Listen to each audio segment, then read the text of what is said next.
Hey guys, welcome back to Stats Chat. If you're not aware, Stats Chat is back to its original idea of kind of an insight into things that I've been thinking about over the week and kind of just general aspects of the game which are on my mind, created by me looking at movement in the meta, looking at stats on the stats site in general, and things that they bring to my mind of discussion points that are actually hopefully quite interesting.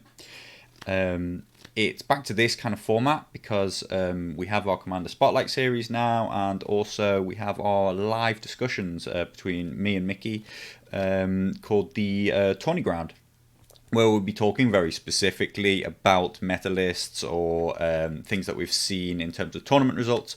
So this is back to more of a general musings kind of thing, and let's see where we end up this week. Today we'll start by looking at the faction Elo Rankings because that's kind of normally where we take a bit of inspiration from. The meta is pretty stable, as it always is. The Free Folk have once again taken top spot. They've swapped with Starks. It's been happening week on week pretty much that they trade number one spot.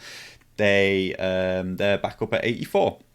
Nothing really special going on there, and everybody else is pretty much stationary except the big one that has moved is the neutrals have jumped up from 6th up into 4th.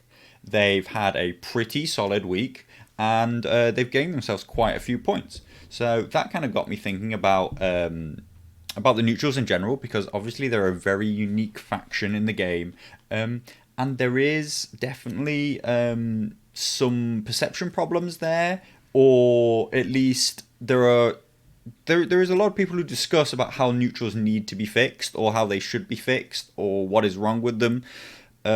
So I guess I'd maybe just give my thoughts on that. The neutrals, of course, are currently sat at a ranking of minus 16 and are 4th out of 7 factions. This says that the faction is technically balanced. There is nothing that says that this faction needs changing, and yet there is a bit of a perception issue. Where our big issue comes with this faction, actually, is that they are about half as popular as the next least popular faction. Targaryens have about 400 submissions, and the neutrals have just under 200 submissions. The Starks and the Lannisters have over 800 submissions each. That means that they are a quarter as popular as the more popular factions and half as popular as the next least popular faction. So if they're balanced and actually quite good, why don't people play them?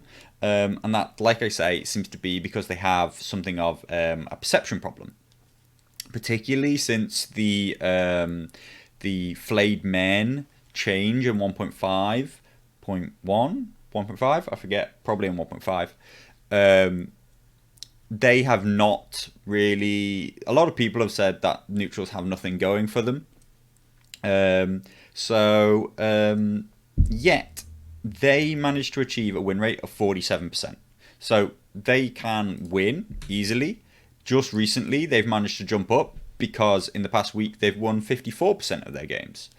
What's interesting is that when it comes to tournaments only, they are significantly worse, with win rates more down in the 40% kind of region. So maybe they are better in the casual meta as opposed to the intense high win rate meta. But, I do think that there's plenty going for them. The neutrals are currently basically a combination of 3 small sub-factions. We've got our Boltons, we've got our Stormcrows, and we've got our Mummers. Our Boltons have 2 commanders, an NCU commander and an on-field commander. The other 2 are both limited to just Dario Naharis and Vargo Hote. They play into their own sub-faction through their affiliation keyword. But when we think about that in general, their affiliation keyword appears on 2 of the command cards that they bring with them. out of the 3 that each commander brings. This means that only 4 out of the 20 cards, 1/5 of our tactics deck, cares at all about what our affiliation is. So this is going to have a knock-on effect in terms of both playing it in neutrals, but also when you play a neutral commander in any other faction. There obviously has to be a balance there, because for a commander to have any use as a neutral commander that can appear in anybody, it can't be too strongly into its affiliation keyword. But actually, I think that they're very weakly linked with their affiliation keyword. All these cards have a secondary bonus effect if played on or near or something like that to do with their affiliation. And yet it's only 1/5 of your cards in your deck, and you can relatively generally choose where it's played. So then as long as maybe half your army or less has that affiliation keyword, you don't care about the other half of your army because you probably don't need them to be the target of that card. Neutrals as themselves are often played as Boltons. Why are they often played as Boltons? Because they've got 2 commanders and they have 4 combat units instead of 3 combat units for the Stormcrows now that the Dervishes are out. And just the 2 for the Mummers, right? Just the Mummer Skirmishers and the Zorse Riders. So we have an army which is effectively Boltons, and 2 other armies that see, or sub-factions within it, that see basically no play as themselves, because we are trying to build an army now out of what is basically just a unit selection of 3 or 4 units.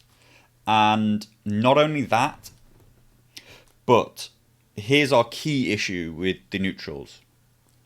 Every one of those units has to be at very best on kind of power level par with other units of its type.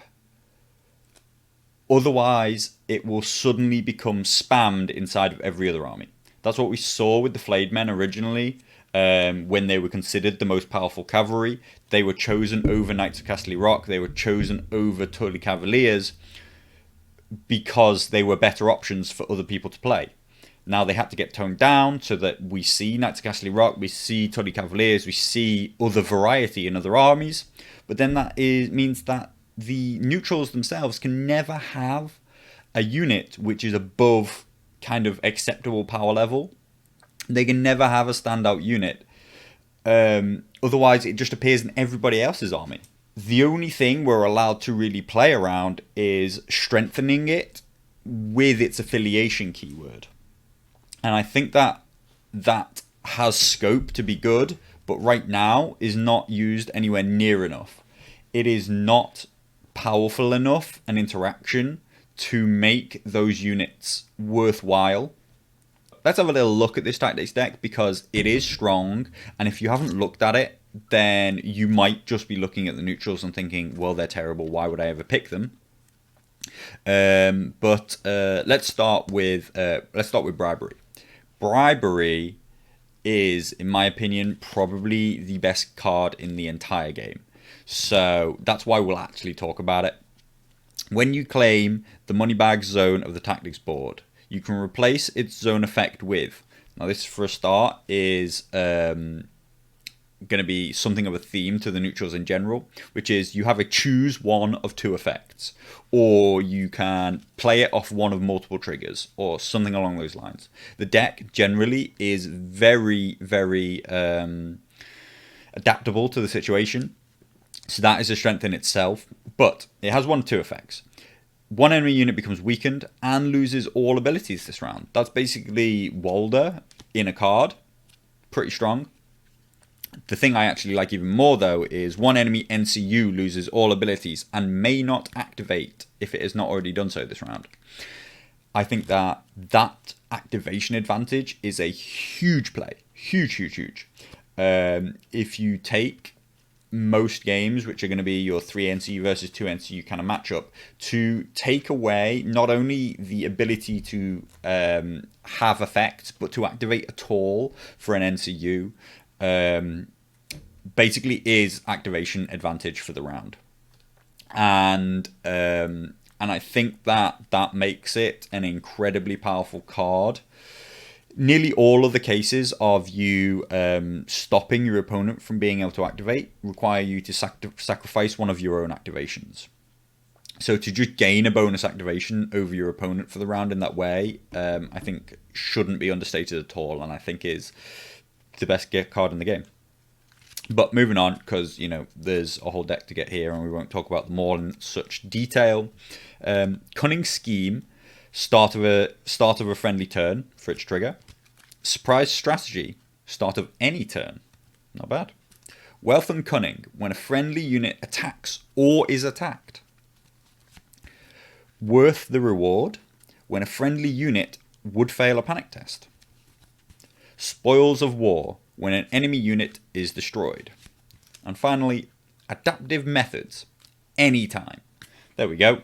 The absolutely golden anytime trigger, which is already a bit of a discussion issue in itself. But what we have there is we have a tactics deck which have incredibly versatile and easy to achieve triggers. That is even before you really consider the effect that a lot of tactics cards have. Now, a tactics card can kind of have quite a big impact on the game or a relatively small one. But actually what I care most about with a tactics card is how difficult it is to trigger.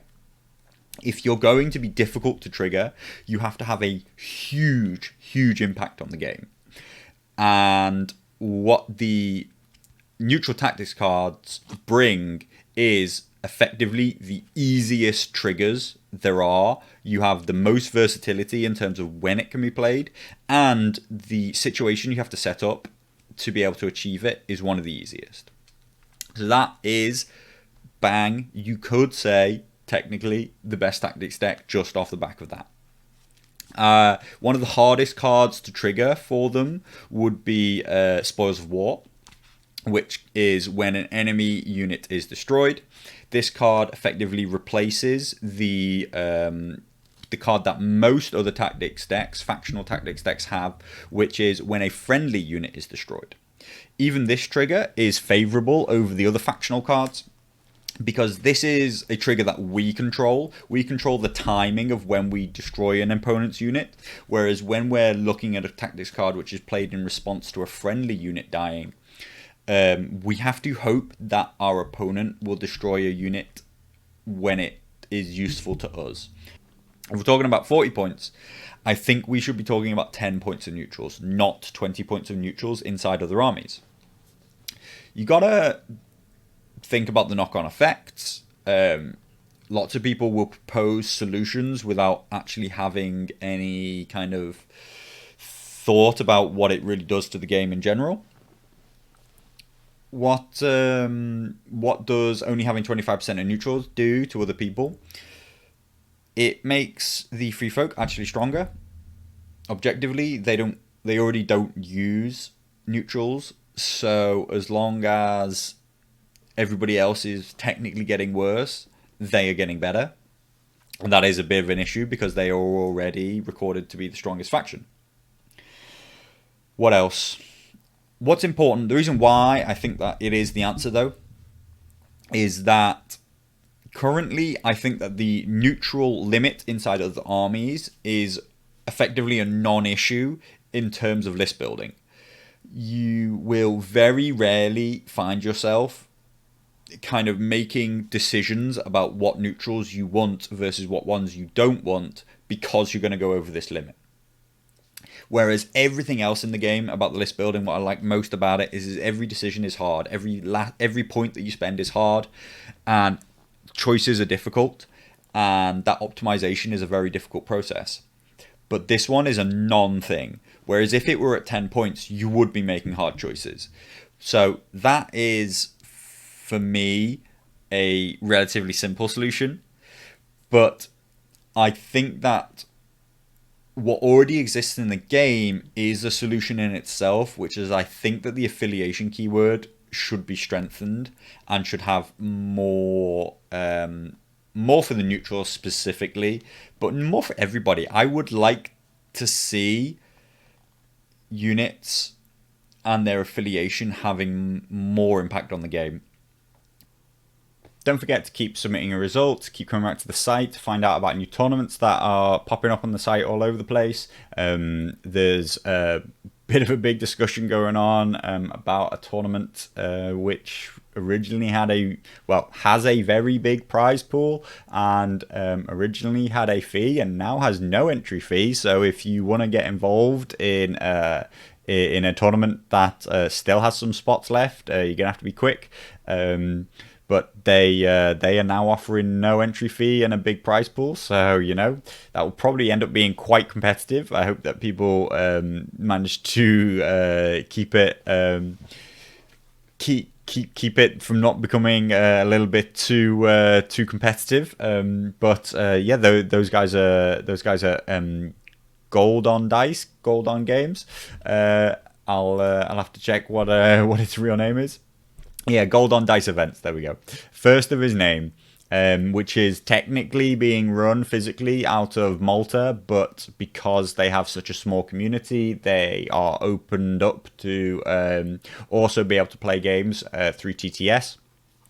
So it's open to everybody, and it's over half full, and they will probably fill up to that 40 quite quickly with some very competitive players who want to prove that they could even earn a bit of money out of this game, or at least make back a little bit of money out of the hundreds and hundreds that we spend on it. So that's an exciting development quite recently. It will run for quite a long time and starts in August, so you got to be make sure that you're available for all of that if you're going to commit to it. Other than that, I'm sure you will see our Commander Spotlights, and I hope you'll join us for our next Tourney Ground live chat. It went quite well, and we had a lot more interaction in the first week than I even kind of anticipated. So if you want to come, ask any questions, get live discussion going, where we talk about these tournaments in more detail. I'll talk about specific lists, and me and Mickey just kind of chatting and having quite a relaxed atmosphere with a lot of the community there. So that's on a Monday night, 7 o'clock UK time, which is GMT +1 right now. So maybe see you there on Monday, and until next week,